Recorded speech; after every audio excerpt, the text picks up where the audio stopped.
Hey, everybody. Thanks for coming back. This is the All Meat, Hold the Anchovies podcast.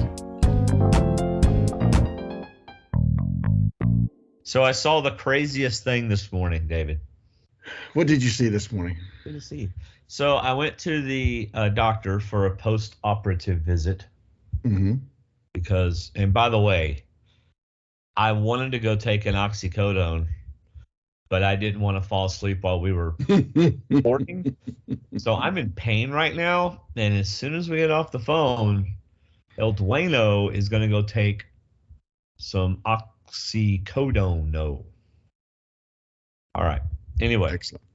So I'm at the doctor, and I get in my car to leave, and I look in front of me, and there is a car that says Sasquatch Lives. And there's the outline of Sasquatch, the typical one you always see that means Bigfoot. Then I look to the left. There is another car with the same Sasquatch logo thing on it. What are the odds that how often do you even see Bigfoot on the back of a car? And I saw two right next to each other. Have you checked to see how many Sasquatch sightings there have been in Alabama? Of course not.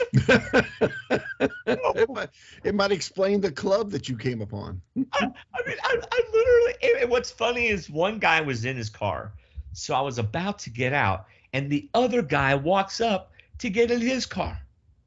And they both look like normal people. They look like, what it was. Or they would have said hi or something. You know what it was? No. They saw this bearded figure they'd never seen a beard on before, and it scared them. So they ran out there to get pictures, and then just saw it was a guy with a wrap on his hand from hand surgery. David. If the people could only see your beard, or the person listening could only see your beard. They can go to my Facebook and look at my beard. I'm all over my Facebook page. By the way, they don't sponsor us, of course, but Legacy Box turned in 40 cassettes, like digital 8, VHS, high 8, standard 8mm. I picked 40 of them because that was the deal, half off of 40 of them, and I could do any other anyway. Incredibly easy to use, and it said like up to 10 to 12 weeks. So I was like, well, crud. They get the package that they send the box, and they get the package. The next day I get an email, and it says, here's your download link. I go to it, and all 40 are done in one day. Wow. That's pretty quick. Yeah. So is that the only thing you bought was the downloadable option? I mean, there's no disc or anything or nothing you wanted hard copy back? I literally downloaded it all and put it on an external hard drive. Oh, okay. Like they want $80 for a USB drive. Yeah. No. It's like 60 or 70 gig worth of stuff, and I don't need an $80 USB stick from them. I'll just go put it on an external hard drive. But they have the option of keeping it in the cloud forever. Basically, it's on a Google Drive. Yeah. They sent me a link to a Google Drive. Nice. Shared folder, and I just downloaded it all. We've looked at that. I've had the capability before to transfer it to hard copy, but we've looked at Legacy Box. Yeah, I'm telling you, it was great. Every single cassette I have to put a barcode on. Every single one. So now when I put all those back in my things, number one, you could search by barcode. And then when I go to grab 40 more, I'll know which ones I've already done. Yeah, that's true. Now Did you what? You get all your stuff back, obviously, right? Oh yeah, I got it in the mail like 2 days ago. Yeah. In the same box I mailed it in the same condition. It was $10 a tape. And wow. And they do it, and they don't just stick it in there and hit record. They actually do that, and then they scrub through it to make sure there isn't any like Star Treks or stuff like that that's not allowed to be on there. And they take out like blank spots. Mm-hmm. So if you have a 5-minute blank spot, they'll take that out of the digital file for you. So each link that you get is one whole cassette? Yes. Cleaned up? Yes. Nice. Yeah, it's pretty cool. That's where I got the video of me singing at our wedding. That was one of the ones I put in there, was our wedding video. I saw that. So anyway, I mean, it doesn't take a VHS quality tape and make it into a 4K picture quality, you know. You don't feel like you're there. No. But see, that's why we don't have a sponsor, because we have to do this every week, and we haven't been good about that.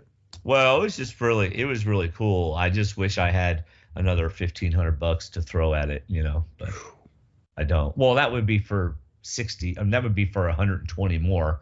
I think I probably have 40 more, so it'll be another $500 or so after shipping and everything.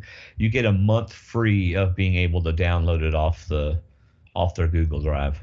Oh, so you got 30 days to make your own hard copy, or like you said. Keep it on there for like $80 a year. But why would you keep your stuff on a Google Drive when you can go stick it in Dropbox for free or something? Yeah. Just as long as you keep a safe copy of it, because they're digital files, right? And one day, you never know. I didn't do it 10 years ago or 5 years ago when I would have gotten DVDs. Ugh. Wouldn't that have been a pain? I still have that. Do I have a DVD or a VHS? Or the one you made? That's a DVD, isn't it? Yeah, probably so. Vacation. Anyway, so since we've already talked about my hand, do you want to talk about my hand? How was the surgery? Painful.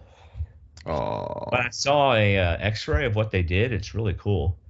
They put that. Well, anyway, I can't demonstrate it, but they literally took out one of the carpal bones, and so it's empty space right now. I can't move my thumb at all, and it hurts right now. So what did you do to get that? You knew you needed the surgery? Did you hurt it, or did you just something that's been there? I've always had an external trackpad. Okay. Like a pad on your laptop, but it's external. Mm-hmm. Okay. And so my hand was always stretched out like this, you know, like you're giving the claw. Yeah. Right? And I would use primarily my middle 3 fingers and occasionally my pinky, but my thumb was always stuck over here to the left, just over there. And these fingers are doing all this stuff. Over 10 years of doing that, it wore down and gave me arthritis.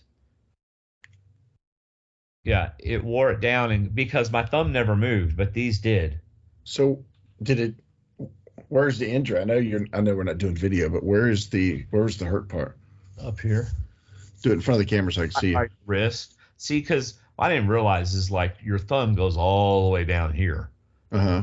And your finger goes all the way down here. I'm not seeing anything you're pointing at, by the way. Thumb goes all the way down here. Yes. You know, and your finger goes. Do you even know where your camera is?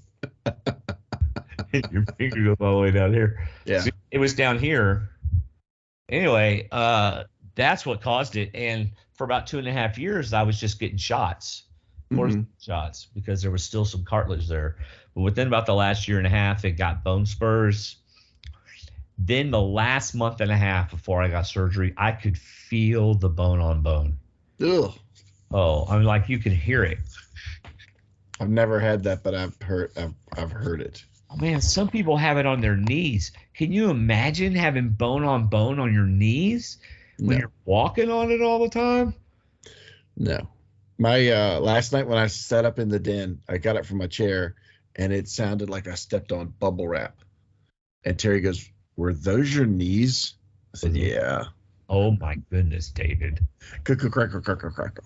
So that actually terrible. It does sound terrible, but it's kind of like cracking your knuckles, whereas I cracked the knuckles of my knees, but I'm still fine. I mean, I've got some torn meniscus on sides. I've got little divots on the sides, but they're still there. I could still move around just fine without pain. Well, I heard knee surgeries are like, well, I know I've seen plenty of people in the hospitals that have had knee surgeries, and it is not fun. Oh, my mom just had one, had a blast. She was out the next day. It was her second. on the other maybe the other leg. You know, they have improved greatly on these surgeries. Yes, because I've heard those horror stories too. I used to work with a guy that had 3 surgeries on one knee, and then the doctor left the country. So, like 20 years ago, yeah, when they back in 20 years ago, he's like, I can't get back with him. I'm like, he's left the country. I can't get a hold of him. I said, you're right. You can't get a hold of him. He was a con man. Yeah, a knee surgeon con man. You didn't pay him first, did you? Oh goodness. Because you mentioned the carpal bones, which I didn't know there were bones. I've had carpal tunnel on both wrists. Yeah. At the same time. Wow. So yeah, it was fun. I told you about my MRI at Christmas, didn't I? Yeah, we have a whole podcast about it, a whole episode about it. I was going to tell you one more thing. So it happened. I got the surgery on my birthday, April 11th. That's right. And so I'm telling all the nurses as they're rolling me into the room, I'm like, "Hey, today's my birthday. Sing to me." They sang to me. Oh. Said, okay, well, we're about to give you some medicine and you'll be asleep in like 3 seconds. I said, well, y'all got to sing to me first. So they all started singing to me, and they sang well. They were on tune. They were in tune, and they sang well. And I told them, I said, y'all sing. Next thing you know, I wake up. I thought you were going to tell me they went, happy. No, they actually finished it first. Oh, nice. So, but yeah, people. But apparently, Connie told me, I said, so what did you get me for my birthday? And she goes, you got a surgery. I said, oh, thanks. What else did you want? I attended your surgery. That's my birthday present. Oh. So the last thing I have, 2 more things about my hand, and then I'll turn the tables over to you if you'd like. I can hardly use this hand. Well, number one, I'm not supposed to use it at all. At all. I'm not supposed to grab something like that with my fingers, because my fingers are all movable and everything, right? Mm-hmm. Even though it's wrapped in this splint thing, it's immovable. The thumb is. But if I try to grab something like scissor grab with your fingers, like you're trying to pick up a piece of paper and you put it over here and you scissor grab it with your fingers, oh man, pain, instant pain. You know how to remedy that, right? Don't put things in the fingers. Use your other hand, goofus. Yeah. You know how hard it is to pull up pants with one hand? Yep. You know how hard it is to pull up with no hands? You wear shorts that your wife pulls up for you. I'm going to work. Oh, that's what the doctor told me today. I said, I got to pull my pants up. And he goes, hadn't really thought about that. He said, well, get somebody else to do it. I thought, okay, look, guy, I'm not going to ask the pastor next to me, sitting in his office, to come with me to the bathroom so he can pull my pants up. I'm done using the bathroom. I ain't doing it. I'm using my hand. Anyway. That's why you wear shorts. That's why pants are pull-up shorts. I'm sure. How long you got to have the splint? Well, I got this splint for another week, and they have this on it because they can unwrap it and then check the sutures, and the next week they'll take the stitches out. Then they'll put a cast on it for 4 weeks. When you sent me the video, my first thought was zombie arm. I said, that looks like a dead zombie arm. Looked terrible, didn't it? It did. Look awesome, but terrible. Put it on. I think if I can remember, I'll put it on the Facebook group. So a couple people might want to see it. But anyway, the only other thing I was going to tell you is for the first week, I was supposed to keep it up like this all the time at a 90-degree angle. And one time I was walking through the house and I had it all the way up, just kind of stretching, bang, into a door frame.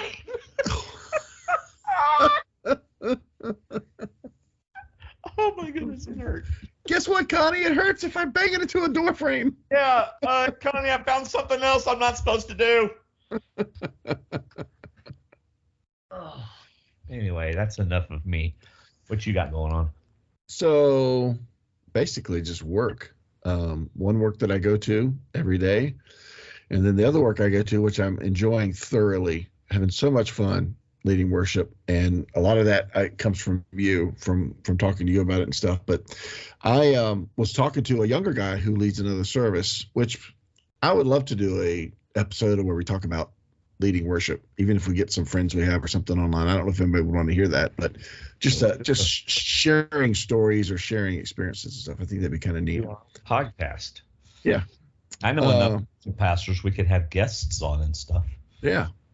But I was talking to Ryan. He's a younger guy, extremely talented. He's one of those people that just frustrates you because he can pick up any instrument and a month later he looks like he's been playing it for a year or two. Yeah. He's one of those uber talented people. And we were talking the other day and a couple weeks ago, and I said, hey, I saw he leads every other week. I said, I saw that you weren't on stage this morning. He goes, dude, it was wonderful. I had the day off, and he was holding his little girl. And he said, it was so cool. He said, I love these mornings. I just get to spend time with her and take her through church and do things like this. He said, man, doing nothing is so underrated. And I'm like, that's a good point. That's a really good point. And I thought that would be a really neat topic to talk about. Things that are underrated and overrated, just in general. And you and I could talk about food and TV all the live long day. But I texted you about this because I wanted to talk about just random life stuff, and things have hit me over the past couple of weeks since I talked to Ryan, and just different things have hit me about things that are underrated and overrated. And one of those was doing nothing, like Ryan said. To me, that's underrated. It's so underrated because I know people like my wife that can't hardly do nothing. People need to embrace this. Oh my goodness, yes. Embrace doing nothing. So it's underrated. I think it's super underrated. I also think something I think is overrated, and I tried not to. Wait, let's keep talking about doing nothing. Oh, like doing nothing for a second. Now the bad part is when we're together, we do it twice as hard or twice as much. That's true. We do nothing squared. Yes. I don't want to be. I know this sounds. Of course, my kids are all grown, but I just, if it's a Sunday morning or an opportunity for me to lead worship, I don't want to be doing nothing. I don't want to be the guy that's not on the platform leading worship. Not because I want to be up there leading worship like it's all about me. Right. But I mean, that's where I want to be. So I can walk around with my kid, every other hour of the week. Right. So, well, to explain his situation, he works 6 days a week at the shipyard. Oh, he's a bivocational guy. Yes. Oh, yes. Okay. And he leads every other Sunday. And I think it really hit him the day I saw him. Yeah. He was you could tell it was like there's no pressure on his shoulders. He was relaxed. Yeah. And it was actually a Sunday night when I was talking to him. And he said, dude, it was such a good morning. I get to just enjoy. Because, when you go visit another church, you like take off all the coats and layers of what you do, and you just let the worship hit you, and you just enjoy it. It's like walking into an air conditioned room. Yeah. So he's coming from. I haven't been for.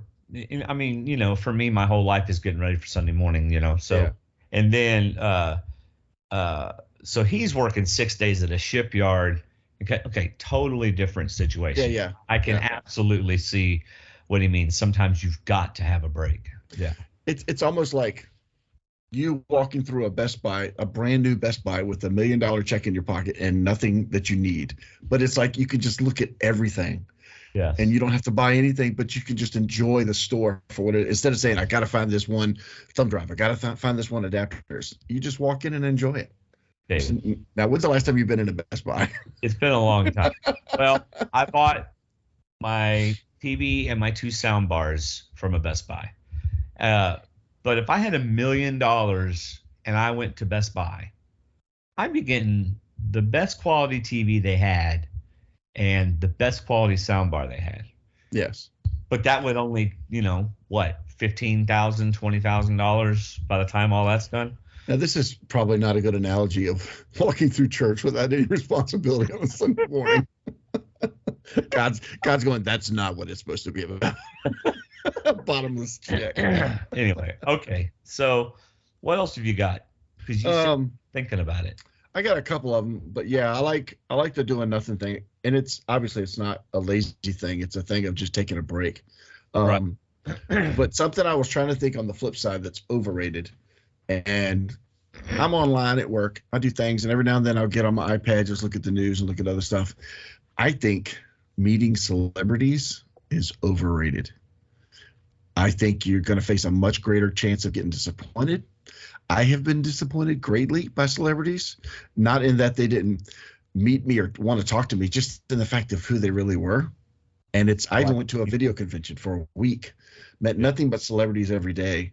And it was like, this is really not what I really want to do. After 2 days, I was like, can we just go somewhere else? I don't really need to go in there anymore. Yeah, it's like people going berserko crazy whenever someone's coming out of like a Millie Bob Brown is coming out of or a Millie Brown. Is her name Millie Bob Brown? Millie Bobby Brown? Yeah, Millie Bobby Brown coming out and everybody's just like freaking out. I mean, I can see I'd be pretty excited, but yeah, it's definitely like when it's over, you're like, oh, okay. I mean, when I went to eat breakfast, let's go ahead and name drop here, even though I forgot his name. Mike that won Survivor. Mike Holloway. Yeah, Mike Holloway. So when I took him to breakfast or to dinner, and you think he just won $1 million, he would have taken me. But either way, when I took him to dinner, that was cool and that was fun, and I got to wear an immunity necklace and all kind of cool stuff. But I mean, it's not like it was the highlight of my life, you know. Speaking of survivors, although it was awesome because we've met a lot of survivors. I've probably met about 30. I was counting them one day, but I can name like 3 that I really got to meet and really got to know and just think they're really neat people. And it has nothing to do with them being on the show. It's the fact that I was able to take time and get to know them. Yeah, you got to spend time with them.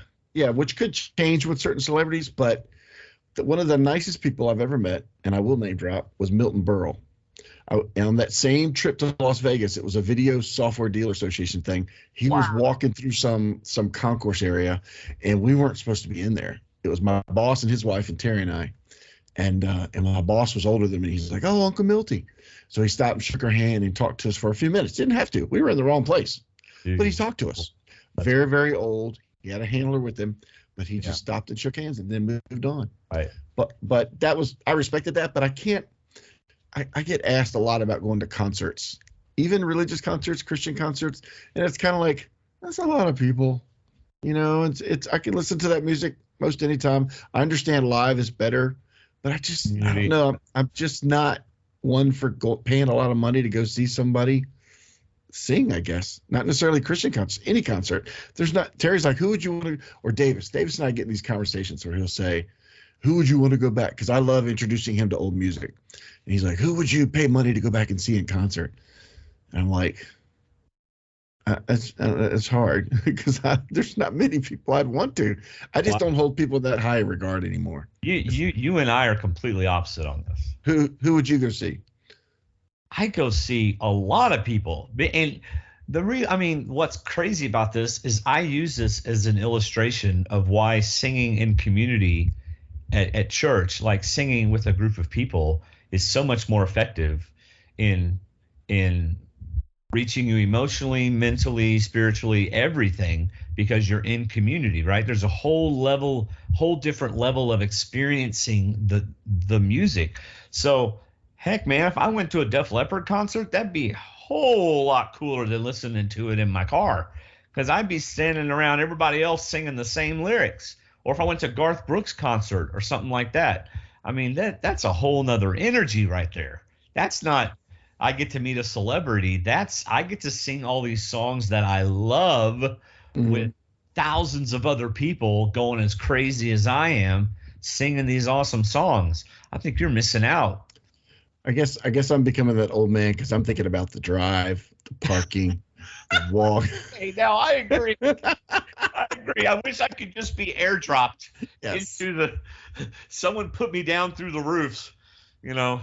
And now you mentioned in the beginning the whole effect, not the effect, but the whole experience of worship. That's a totally different thing. If I'm going to a service for that, you're right. That's a totally different ballgame. I would love to go into any worship service and just be. That's what I keep trying to stress to people that haven't come back since COVID. Like, you are so missing out on the experience. Anyway. Yeah. So anyway, that's for the other podcast. But. And another thing that I think is funny, and I've caught myself doing it before, right? Especially with Kelly Wentworth. Mm-hmm. I would love to be able to say that Kelly Wentworth and I are friends. But the reality of it is doubt very seriously she would say, "Oh yeah, Dwaine Stroud, he's my friend." Just because you and I have talked to her so many times and she was a huge supporter of our podcast doesn't mean that we're best buds. Yeah. But some people are like, "Yeah, I'm me and so are friends," and all they ever did was say hi to him or interviewed him for a podcast. Like you're saying, you actually, and I did too, but not as much as you did. You got to spend. I mean, like you woke up in someone's living room and there's the winner of the first Survivor. What's his name? Richard Hatch. Yeah, and there's Richard Hatch. You're having a conversation with Richard Hatch, and Yeah. y'all are joking around with each other and stuff like that. Now, obviously, y'all aren't friends, but you got to get to know each other better. Yeah. That's a whole lot different than waiting in line to see, Selena Gomez come out of the whatever. You're gonna say the restroom or something. I'm like, no. Attention, Selena is in the restroom. Everybody wait. So did you come up with anything that you find over or underrated? Yes, and you're gonna be mad at me. No, I'm not. But the first thing that came to my mind, and you tell me if I think it's overrated or underrated, Krispy Kreme hot donuts. Oh, that's a good, because I was going to do that to you to make you guess if I was saying under or over. That's a good. Let's see. I'm going to say that you're going to say they are overrated. Overrated. Absolutely. I mean, they have gotten, okay, I understand that they're good, but it's the hype, man. America has been drilled into their brains that when the hot light is on, those are the absolute best glazed donuts in the history of the world, and it's just not true. It's like the Schrodinger's cat thing. You hear the bell, you got to go. Yeah. It's like, yeah, we see the sign, we got to go. I mean, anything's better than Dunkin' Donuts because those are just plain old cake, and I don't like cake, or I don't like the spongy cake type of donut. But still, I mean, they're not the greatest. The greatest donut I've ever had, number one, was 2 or 3 times larger than the Krispy Kreme donut. It was huge, and it was made at some mom and pop donut shop in some out of the way town in Texas.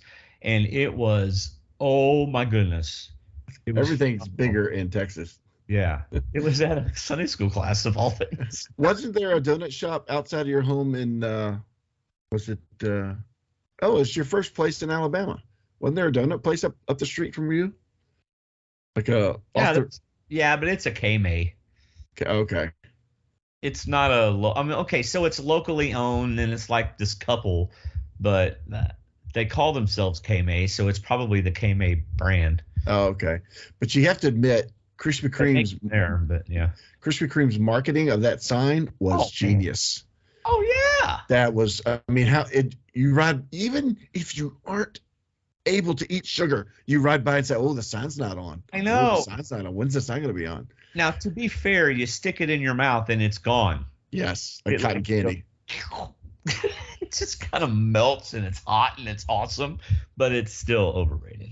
It's funny though, because I've gotten to the point where I've tried to cut out a lot of sugar, and now I'm to the point where I will look at something and determine, do I want that in my stomach? Is it worthy? Is it worthy? And to me, donuts are not in any way worthy.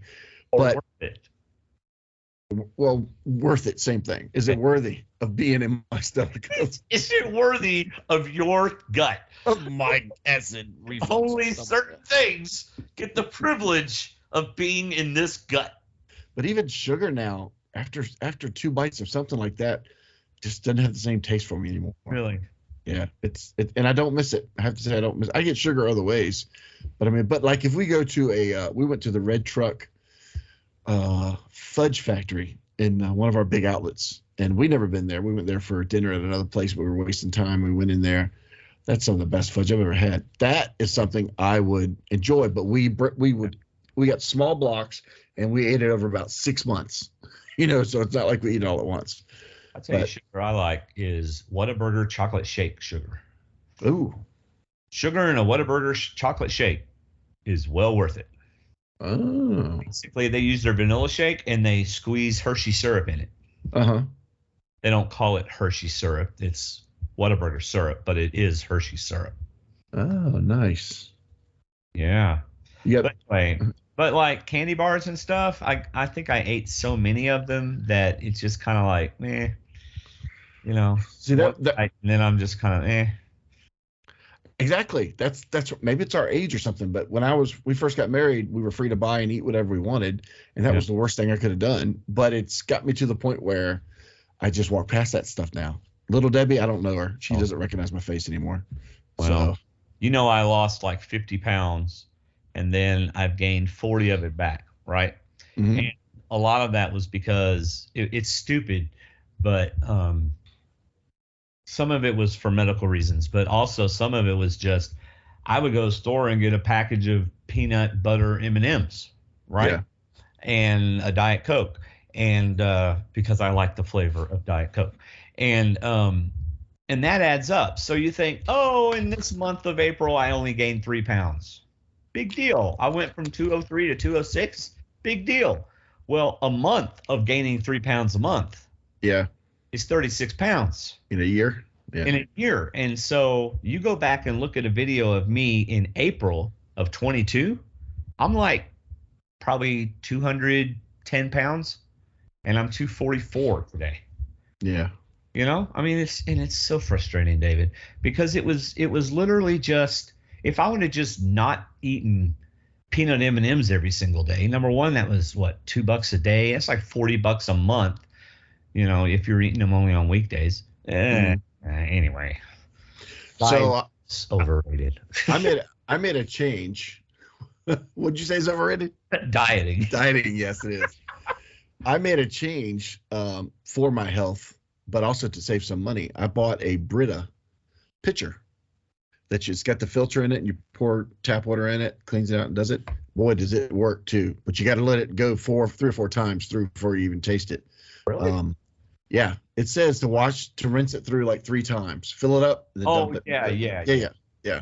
So, but I'm on my probably 9th or 10th round I've only had it less than a week, and I'm already through like 9 or 10 rounds of it, and we go through bottled water like crazy. Oh, okay. But I love cold water. There's nothing like cold water. So I put the pitcher in the fridge, and I'll go through the whole pitcher in one night, if not twice. And so I'm not drinking bottled water, and I'm getting it immediately cold, and my ice is backing up, which is a wonderful thing because I love having lots of ice around the house. Okay, so our refrigerator has the filter, and I'm very like, as soon as it says you're supposed to change the filter, I've got a filter ready to change. Yeah. So, I mean, I'm always drinking filtered water. And then at church, I have spring water in one of those 5-gallon things. Yeah. So I'm always drinking either spring, which is cold, or water from the fridge, which is cold. Yeah. But yeah, man, if you bought a ton of bottled water, that's expensive. We do. We go through like 2 big cases a week. I mean, and it's only 4 of us here. But your fridge doesn't have a filter on it? It does. I was getting ready to say we have a leak somewhere in the line that feeds water to the front. So you could hold the cup under there. It would take forever to fill it up. Oh. It's a slow stream. And I think it would have to rip apart the fridge to get to the hose. It needs Flomax. Yes, it does. It needs to maximize its flow. Oh. So Flomax is. That's another. Oh, I thought it was a car dealership, but that's not what it is. What is it? Flomax is a medicine they give to guys as they get older because they can't keep the stream is slow. Okay, let's move on. Yeah. So overrated or underrated? This is for you. New Year's Eve. Overrated. Oh, so overrated. Yeah. I appreciate the day off. Yeah. You can have your party, you can have your resolutions, and you can shove them somewhere else because I really have no desire for either one at all. You don't like concerts. You don't like New Year's Eve. You don't like partying. You're like 60-something years old, aren't you? Look, just because. No, I agree. I am done staying up till midnight on New Year's Eve. I mean, if I'm at a party with a bunch of friends, like a connect group, a bunch of couples, right? And we're out and we're having fun and stuff like that. Then yeah, I might stay up. But odds are I'm gonna be like, hey, you know what? It's 9 o'clock. I'm going home. So when I wake up, it'll be the new year. So my connect group, if we had a New Year's Eve party, we're some of the younger people in my connect group. Nobody would stay till 11 o'clock. But we would have fun. My connect group is so fun. We would have a great time, but I could see us at like 11. Everybody kind of go, we're getting kind of tired. Y'all ready to call tonight? Yeah, we're ready to call tonight. See you next year. Well, you know, it does depend on the group. You're right. Leave home, so many things that were like important aren't all that important anymore. Yeah. You know, like I don't have a kid that's going, I want to stay up and see the ball drop. You know, I don't have any of that stuff. I don't really care about it. I did stay up for the year 2000. That was pretty amazing. Yeah. Watched every single hour. You know what I mean? I think I woke up for that one. Yeah, they started it however early, like 6 o'clock. At like 5 o'clock, they'd have New Year's in Australia, and then New Year's here, and then New Year's here, and New Year's here. And we watched all of those. Well, not all of them, but all right. Overrated or underrated? T-shirts, like undershirts. I'll just tell you, they're underrated. Yeah, I was gonna say underrated. Underrated. I don't know why guys do not wear undershirts. They have so many positive things. Continue. So, number one, you tuck them in, and it helps your shirt stay tucked in if you tuck in your shirt. Right. Which I don't tuck in my shirt a lot, but still, it's that barrier between the roughness of your pants, like your blue jeans, and your skin, right? Yeah. So that's good. Plus, if you're a sweater, which I'm not, but if you sweat a lot, you know, you can always throw away a T-shirt after you've worn it, you know, 2 months, 3 months if you're a heavy sweater, but it doesn't ruin your shirts. And it's just nice having that extra layer, I think. On behalf of sweaters around the world, undershirts are a must. They are so underrated. Like 2 or 3, don't you, at the same time? Not anymore. You wear triple ply. The armpits are triple ply T-shirts. The armpits are patches. There are patches. You got to patch the armpit. That's right. Charmin undershirts. That's right. It's funny because a long time ago, about probably, 25 years ago when I was working for a contractor, the boss wore all these nice press button-down shirts and undershirts. And I'm like, aren't you hot always wearing an undershirt under your shirt? He goes, no. He said, the undershirt keeps me cooler. It actually does. I said, you're kidding me. He goes, no, because I used to wear polo shirts at that company with no undershirts. I said, okay. Well, now that I wear button-down shirts, I love my undershirts. Yeah. One, it gives you a nice collar right where your hair, the top of your chest hair would be if you have chest hair. Yeah. But, oh, my gosh, it's so much cooler because Terry's like, aren't you going to be hot with 2 layers? I'm like, no. Right. The undershirt is made to keep me cool. And, yes, I am a sweater, but I can't fathom how, dare I say, disgusting I would smell or look if one of my light button-down shirts was on my skin on a hot day if I was outside working. I just don't even want to think about it. Undershirts do their job. They are underrated. What's funny is, for some reason, like, I guess when I was young, I thought undershirts were for old men.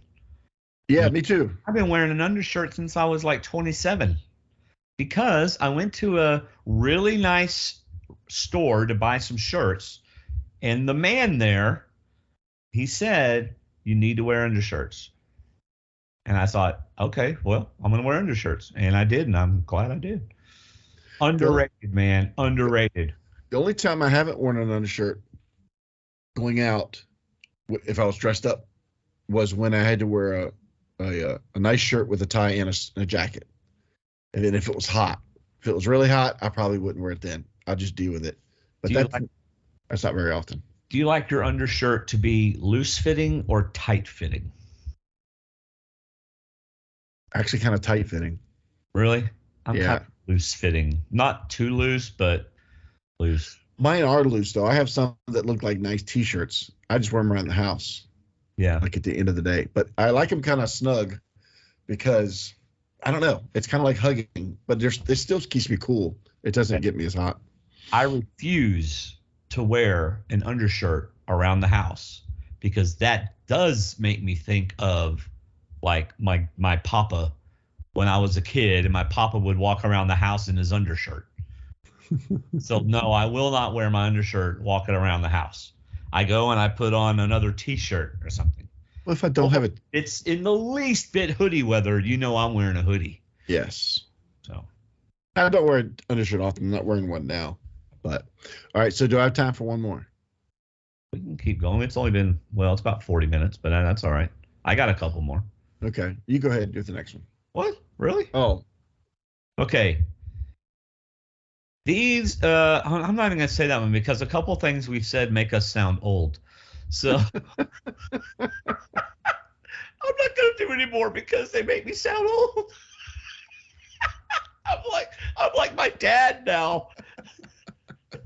I'm only 54. Speaking of dads, do you remember the Sunday that we sang with Royster and we all got the matching black shirts? Yes. And you remember what his father said? Oh. When are you going to change into your singing clothes? We're wearing untucked black nice shirts. I remember that. Gosh, I think I might still have that shirt. I probably do. Anyway, okay, so what's your last thing? And we'll wrap it up for tonight. Okay. Cooking. Underrated or overrated? To you, it's underrated. What is it to you? Well, I don't like to cook. Well, then you're missing the point I'm making about cooking. And the reason I say it's underrated is it's an opportunity to, it's like how people like Terry likes to paint because she likes to see completion, immediate. Like it's like immediate completion, right. Project finish. Cooking to me is the same way. Okay. I like to see it, even if it's an hour later, I like to see the finished product. But cooking is a great release application to get people not only to come over, but to see people enjoying something that you did, and it's not just for self gratification, but it is a good. Actually, cleaning the kitchen for me is a release, but cooking to me is just a great tool to use to bring people together, and that's why I versus buying a bucket of chicken. Sure. Well, and for you, this is one of those underrated, overrated things based on the kind of stuff that really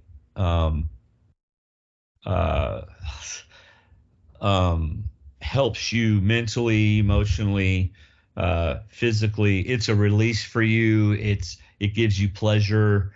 It relieves stress, things like that. Cooking does. So like for me, gaming does that. Like, so I'll get my PS. Oh, this is killer. I can't play PS5 for like 6 weeks. I was wondering about that when you're waving out in front of the camera. So for a week, I've been sitting at home because I've been on oxycodone, so I can't drive anywhere, and I can't play my PS5. So for me, PS5 is a release. It's a relaxing and things like that.